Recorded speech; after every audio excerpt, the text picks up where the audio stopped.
సంక్రాంతి వచ్చిందే తుమ్మెదా, సరదాలు తెచ్చిందే తుమ్మెదా.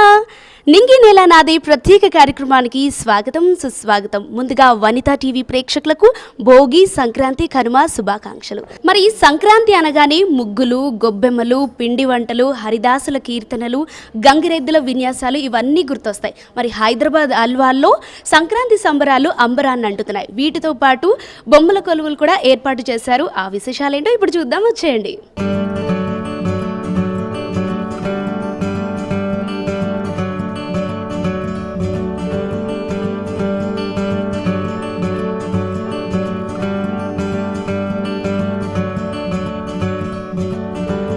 సంక్రాంతి పండుగ మన తెలుగు రాష్ట్రాల్లో ఎంత వైభవంగా జరుగుతుందో మనందరికీ తెలిసిన విషయమే.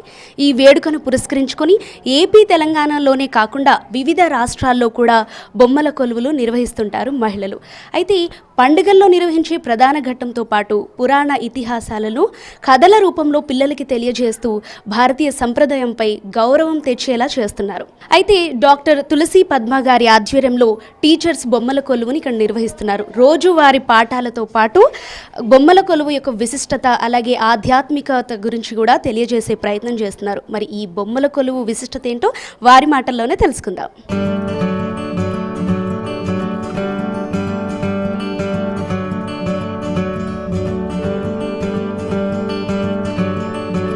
ఓకే, మనతో పాటు సౌమిత్రి గారు ఉన్నారు, వారితో మాట్లాడదాం. నమస్తే సౌమిత్రి గారు. నమస్తే మ్యామ్. మీకు మీ కుటుంబ సభ్యులకి సంక్రాంతి పండుగ శుభాకాంక్షలు. సంక్రాంతి శుభాకాంక్షలు. థ్యాంక్ యూ అండి. సౌమిత్రి గారు, మనకి సంక్రాంతి పండుగ అంటే ముగ్గులు, గొబ్బెమ్మలతో పాటు బొమ్మల కొలువు కూడా నిర్వహిస్తుంటారు. మీరు కూడా ఇక్కడ చాలా అద్భుతంగా బొమ్మల కొలువు నిర్వహించారు. ఎలా అనిపిస్తుంది? చాలా సంతోషంగా ఉందండి. ఇది చేయడానికి కూడా కారణం మాకు మా పద్మ తులసి మేడం గారు ముందుగా చెప్పడం వల్ల, ఆవిడ చేసి ఇట్లా మమ్మల్ని చేస్తే బాగుంటుందని చెప్పడం వల్లే కూడా మేము ఇట్లా మొత్తం అందరం కూడా టీం వర్క్ కింద ఏర్పాటు చేసుకుని అందరం కలిసి చేసింది ఈ బొమ్మల కొలువు.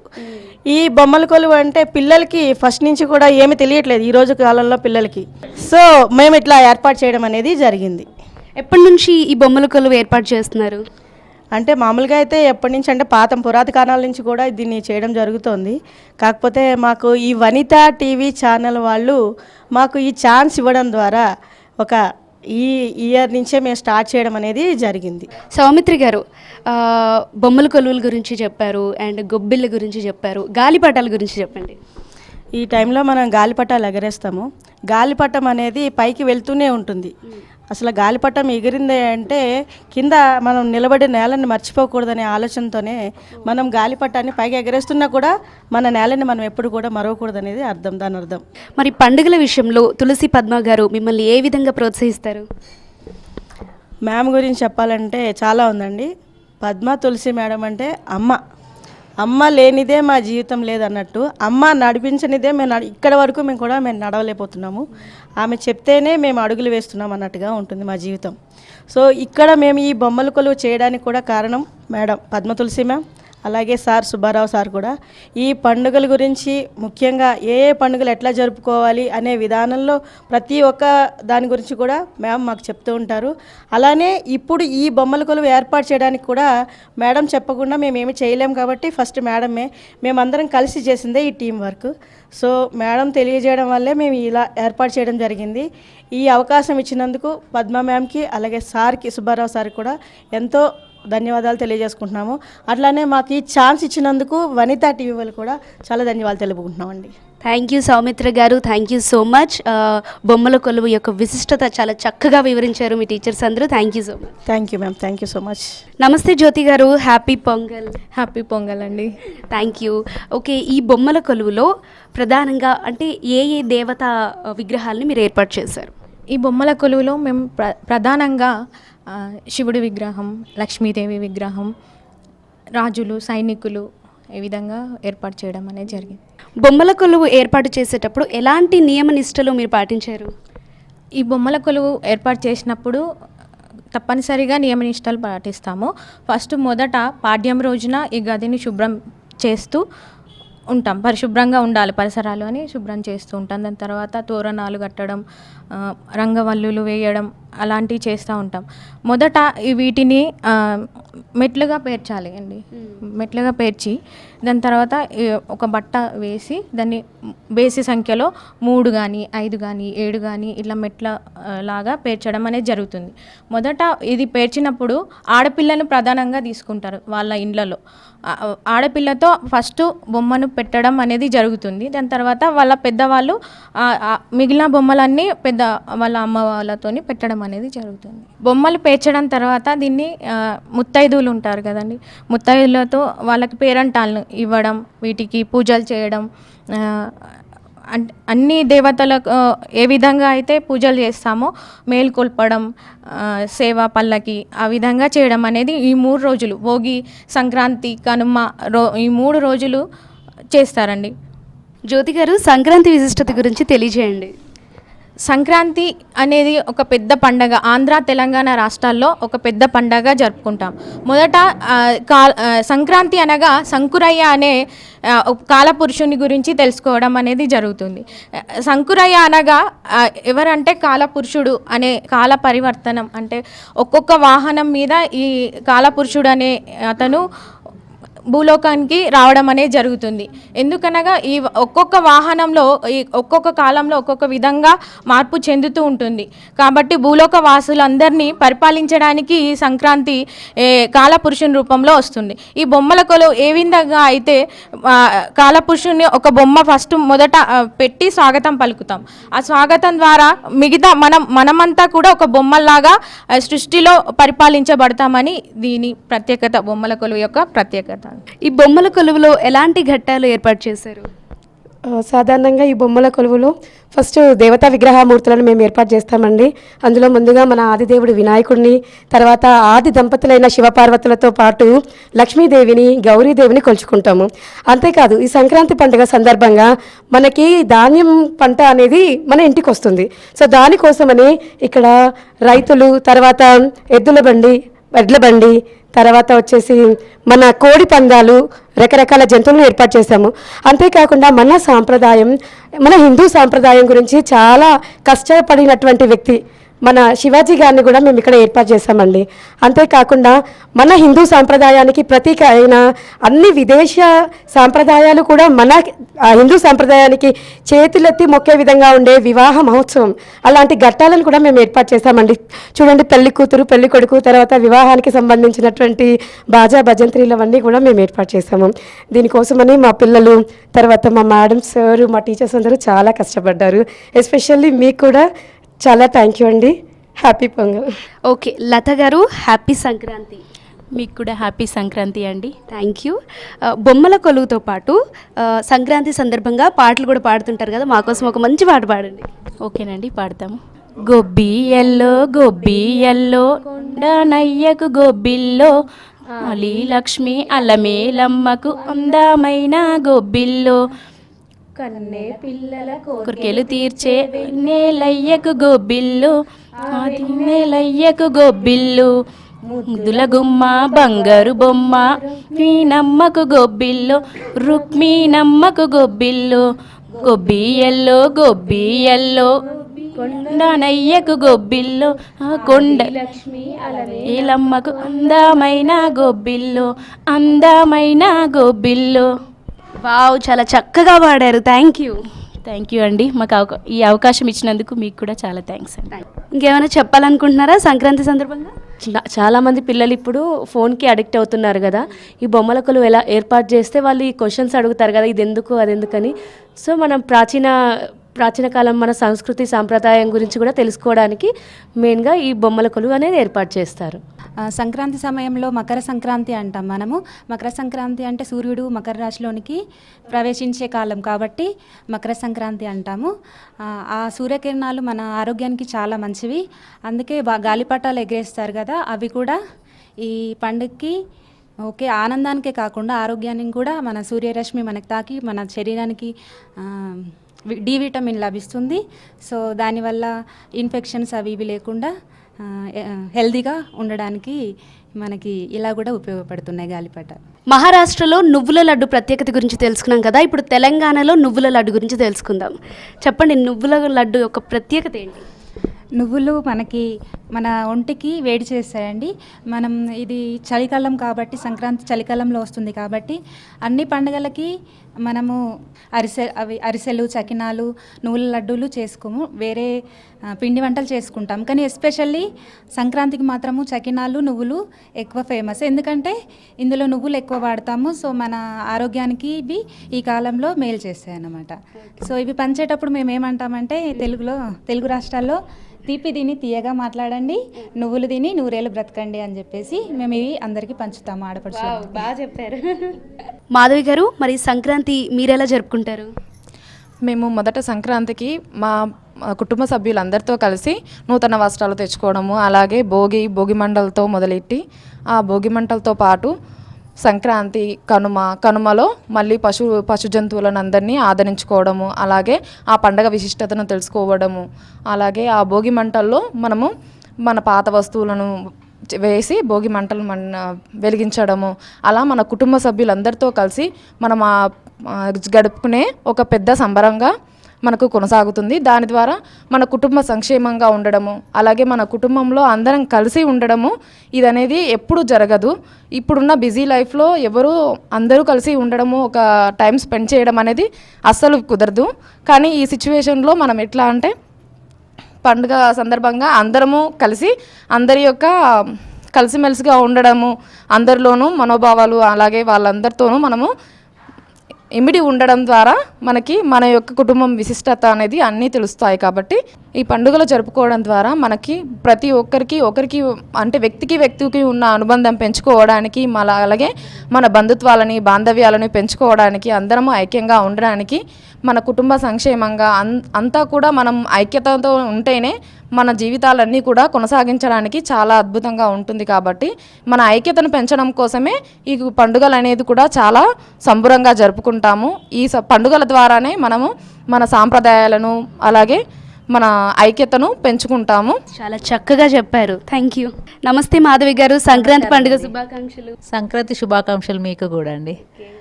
ఓకే మాధవి గారు, మరి ఈ బొమ్మల కొలువు సందర్భంగా మీరేం చెప్పాలనుకుంటున్నారు? బొమ్మల కొలువు అంటే సంక్రాంతికి చాలా తక్కువ ఇక్కడ పెట్టేది, అయినా కానీ బొమ్మలు పెట్టి పిల్లలకు చాలా ఆనందం పరచడానికి మేము ఏర్పాటు చేస్తాము. పిల్లలకు ఈ బొమ్మల కోసము కాకుండా ఆ పెట్టిన బొమ్మలు ఏంటి, అలా ఎక్కడ ఏమి వాడతారు అనేసి తెలవడానికి కూడా మేము పెట్టాము. దేవుళ్ళు ఉన్నారు, అన్ని దేవుళ్ళని పెట్టారు, ఏ దేవుడు ఎక్కడ ఏమి అవన్నీ అలా తెలపడానికి కూడా కొన్ని బొమ్మలను పెట్టాము. ప్రతి సంవత్సరము ఒక కొత్త బొమ్మను తెస్తాము, పెడుతూ ఉంటాము అన్నమాట. మాకు ఈ బొమ్మల కొలువు వల్ల చాలా సంతోషం అనిపిస్తుందండి. ఇంకా ఈ బొమ్మల కొలువు కాకుండా భోగి పండుగ రోజు భోగి పళ్ళు పోస్తూ ఉంటారు, గొబ్బెమ్మలు పెడతాము అనమాట. ఆ గొబ్బెమ్మల వల్ల మనకు ఆవు పేడ తీసుకొచ్చి దానికి అలంకరణ చేసి మళ్ళా గడ్డి పరక అనేసి తెచ్చేసి దానికి పెట్టేసి పూలతోని అలంకరించి చాలా పెట్టేసేసి పాట పాడుతూ ఆవిడతో ఆడుతూ ఉంటాము. ఇప్పుడు గొబ్బెమ్మ విశిష్టత గురించి తెలుసుకున్నాం కదా. హలో అండి. హలో మా కోసం ఒక గొబ్బెమ్మ పాట పాడండి.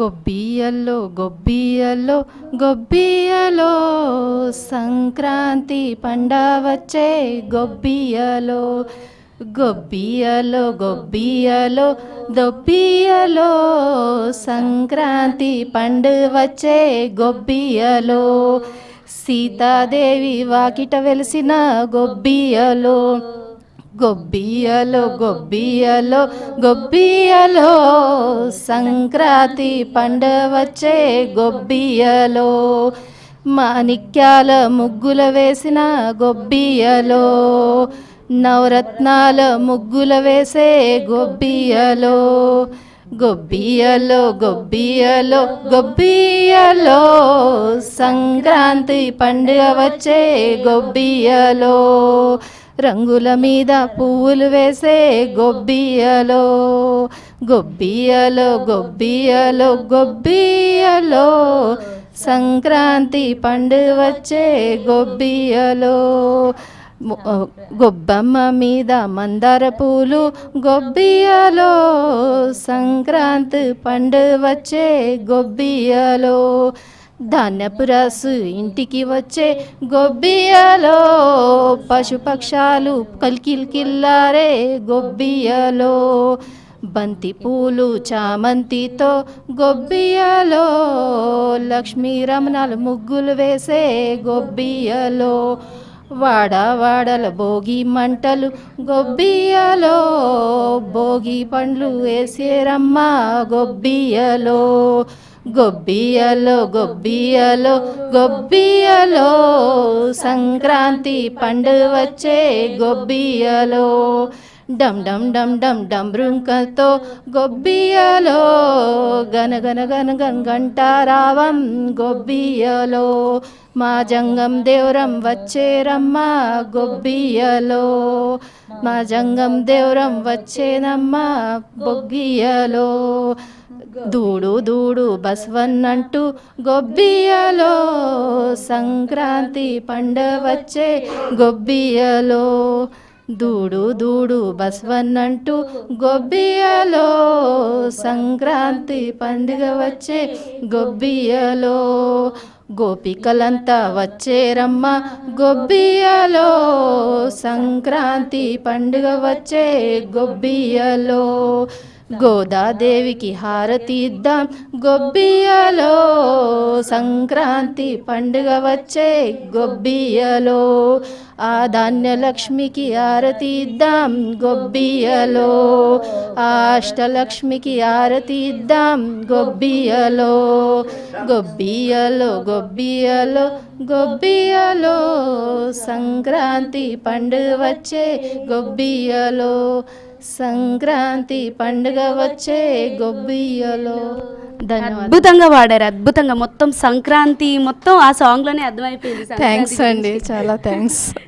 అయితే ఈ సంక్రాంతి పండుగ ఒక్కో రాష్ట్రంలో ఒక్కోలా జరుపుకుంటారు. మరి సవిత గారిది మహారాష్ట్రలో ఎలా జరుపుకుంటారు సవిత గారు? మహారాష్ట్రలో ముఖ్యంగా ఇంటి ముందు రంగుల రంగుల ముగ్గులు వేసి గొబ్బెమ్మలు మాత్రం పెడతారు, కానీ బొమ్మల కొలువులు ఏం పెట్టారండి. మహారాష్ట్రలో 9 రకాల కూరగాయలు మిక్స్ చేసి దాని కూర వండి జొన్న రొట్టె దాంట్లో నువ్వులు వేసి ఆ రోజు అది తింటారండి. 9 రకాల కూరగాయలతోటి జొన్న రొట్టె తింటారు. తర్వాత సాయంత్రం, అంటే ఇది జరిగింది మొత్తం మార్నింగ్, సాయంత్రం అందరూ కుటుంబ సభ్యులు అందరు కలిసి నువ్వులు ఇంకా బెల్లం లడ్డూలు చేసుకొని ఇంటింటికి వెళ్ళి పెద్దలకు ఇచ్చి అలా ఆశీర్వాదం తీసుకుంటారండి. ముఖ్యంగా ఇది చేసేది సంవత్సరానికి ఒక్కసారి పెద్దల ఆశీర్వాదం తీసుకోవాలి. చిన్నలతోటి పెద్దల దాకా అందరూ ఆశీర్వాదాలు తీసుకోవడం జరుగుతుందండి. అది సంక్రాంతికి పిండి వంటలు ఎక్కువగా చేస్తుంటారు. అసలు ఎందుకు ఈ పిండి వంటలు చేస్తారు? పిండి వంటలు ఎక్కువగా ఎందుకు చేస్తారంటే ఈ చలి ఎక్కువ ఉంటుంది కాబట్టి వేడి రావాలని నువ్వులు బెల్లం లడ్డూలు చేసి అందరికీ పంచుతారండి మీరు. అయితే ఈ నువ్వులు బెల్లం లడ్డు అందరికి ఇచ్చి మహారాష్ట్రలో ఒక సెంటెన్స్ అంటారండి, తీసుకోండి. ఒకరికి చెప్తారండి, తిరుగు గ్యా గోడ్ బోలా అంచాషి భాండు నక. అంటే దీని అర్థం ఏంటంటే, నా నువ్వులు బెల్లం లడ్డు తీసుకో, కానీ నాతోటి ఎప్పుడు గొడవ పడకండి, నాతోటి ఎప్పుడు మంచిగా మాట్లాడండి, దీని అర్థం అండి. నమస్తే మహాలక్ష్మి గారు, హ్యాపీ సంక్రాంతి. హ్యాపీ సంక్రాంతి అండి. నిజంగా మహాలక్ష్మి లాగే కనిపిస్తున్నారు. థ్యాంక్ యూ అండి, thank you very much. Okay Mahalakshmi గారు, సంక్రాంతి సందర్భంగా పిల్లలకి భోగి పళ్ళు పోస్తుంటారు కదా, భోగి పళ్ళు గురించి చెప్పండి. ఇది మన ప్రాచీన కాలం నుంచి వస్తుందండి. భోగి పండ్లు పోయడం అనేది చిన్నపిల్లలకే ఎందుకు పోస్తామంటే దిష్టి పోవడానికి ప్రధానంగా భోగి పండ్లు పోస్తామండి. భోగి పండ్లు, రేగి పండ్లు, నవధాన్యాలు, బియ్యము, కాసులు అన్నీ కలిపి మనం పిల్లలకు దిష్టి తీసి పోస్తాం. ఇదే ప్రధానంగా జరుగుతుందండి పిల్లలకు పోయడం. దీనివల్ల పిల్లలకు దిష్టి పోతుంది, ఇంకెటువంటి నరదిష్టి ఉండదు. అందుకు మనం ఈ సంక్రాంతి పండుగ నాడు పిల్లలకు భోగి పండ్లు పోయడం జరుగుతుందండి. శివాని గారు, హ్యాపీ సంక్రాంతి అండి. మీకు కూడా హ్యాపీ సంక్రాంతి అండి. ఓకే శివాని గారు, దసరాకి అండ్ దీపావళికి బొమ్మల కొల్లులు పెడతారు. అసలు సంక్రాంతికి ఎందుకు పెడతారు? మరి సంక్రాంతికి ఎందుకు పెడతారంటే, ఇప్పుడు కొత్త పంట వస్తుంది మనకి, రైతులు బియ్యం పండిస్తారు, నాణ్యాలు, కోడి పందాలు అవన్నీ చేస్తారు కాబట్టి అందుకు సంక్రాంతికి పెట్టుకుంటాం. మనం ఇది దివాళీ, దసరా అప్పుడు కూడా పెట్టుకుంటాము. గీత గారు, దసరాకి దీపావళికి బొమ్మల కొలువులు పెడుతుంటారు కదా, సంక్రాంతి కూడా ఎందుకు మరి? అంటే సంక్రాంతి పండుగ ఎందుకు జరుపుకుంటామంటే అండి, మన రైతులు చాలా కష్టపడి వాళ్ళు తెచ్చే పంటకి ఫస్ట్ హరిదాసుకి వేసిన తర్వాత మళ్ళీ అదే పంటని బియ్యం అది కొత్త పంటని వంట చేసి మళ్ళీ ఫ్యామిలీ మెంబర్స్కి అందరికీ పెట్టి అది ఒక ఎంజాయ్మెంట్గా చేసుకుంటారండి. ఈ బొమ్మల కొలువు ఎందుకు చేస్తారంటే మన నైనమ్మలు నానమ్మలు అమ్మమ్మలు అందరూ అప్పుడు కాలంలో ఎక్కువ టీవీలు ఫోన్స్ ఏమి లేకుండానండి. పక్కలో మనం ఇప్పుడు మనమైనా కానీ వాళ్ళ పక్కలో పడుకున్నాక ఎన్నో స్టోరీస్ చెప్తుండేవాళ్ళు. మహాభారతము లేకపోతే రామాయణము ఇలా ఎన్నో స్టోరీస్ చెప్పేవాళ్ళు. ఇప్పుడు పిల్లలకి ఆ స్టోరీస్ తెలియదండి. ఆ పిల్లలకి ప్లస్ ఇంకొకటి ఏదైనా నైనమ్మల దగ్గర వెళ్ళి పడుకున్న స్టోరీస్ వినేంత ఛాన్స్ కూడా లేదండి. ఎందుకంటే ఆల్రెడీ అందరికీ చేతుల్లో ఫోన్స్ ఉన్నాయి కాబట్టి. ఇప్పుడు ఇది పెట్టినందుకు మా స్కూల్ పిల్లలకి మేమేం చెప్దాం అనుకున్నామంటే ఇది ఎడ్ల బండి ఏంటి, సో ఈ శివాజీ మహారాజు ఏం చేశారు మన గురించి అలా వాళ్ళ క్వశ్చన్స్ వేస్తారు మమ్మల్ని. మేడం ఈయన ఎవరు చిన్న చిన్న పిల్లలు అడుగుతారు. సో మేమేంటంటే ఒక స్టోరీ విధానంగా వాళ్ళకి చెప్తామన్నమాట. ఇప్పుడు చాలామందికి అండి శివుడు ఉన్నాడు, పార్వతి ఉన్నాడు, లక్ష్మీదేవి ఉంది అలానే తెలుసు వాళ్ళకి, ఒక దేవుళ్ళు పేర్లు తెలుసు అంతే. బట్ దేవుళ్ళు వాళ్ళ విశిష్టత ఎంత ఉందో, వాళ్ళు ఎంత గ్రేట్గా ఉన్నారో అది మనకు మన పిల్లలకు తెలియదు కాబట్టి ఇవన్నీ చేస్తారు. అండ్ నెక్స్ట్ అండి, చాలామంది పిల్లలకి ఇన్వాల్వ్ కారండి. ఏ పండుగలలో అయినా ఎందులో అయినా కానీ ఇన్వాల్వ్ కారు వాళ్ళు. సో వాళ్ళు ఏం చేస్తారంటే ఇంట్లో పిండి వంటలు చేసినా ఇన్వాల్వ్ గారు, పూజలో ఇన్వాల్వ్ గారు, దేంట్లో ఇన్వాల్వ్ గారు. సో మన పిల్లలకి తెలవడానికి ఇలా చేసేసి అన్ని పూజలు అవన్నీ వాళ్ళని పట్టుకొని వాళ్ళని చూపించేస్తేనే ఇప్పుడు పిల్లలకు తెలుస్తుంది. అందుకోసమే ఇది ఉండాలని, పరంపర ఉండాలని మేము ఇవన్నీ చేస్తున్నామండి. చూశారు కదండి, సంక్రాంతి సందర్భంగా ఏర్పాటు చేసిన బొమ్మల కొలువు యొక్క విశిష్టత. ఇది ఇవాల్టి నింగి నేల నాదే ప్రత్యేక కార్యక్రమం. మరొక కార్యక్రమంలో మళ్ళీ కలుసుకుందాం. అంతవరకు సెలవు, నమస్తే.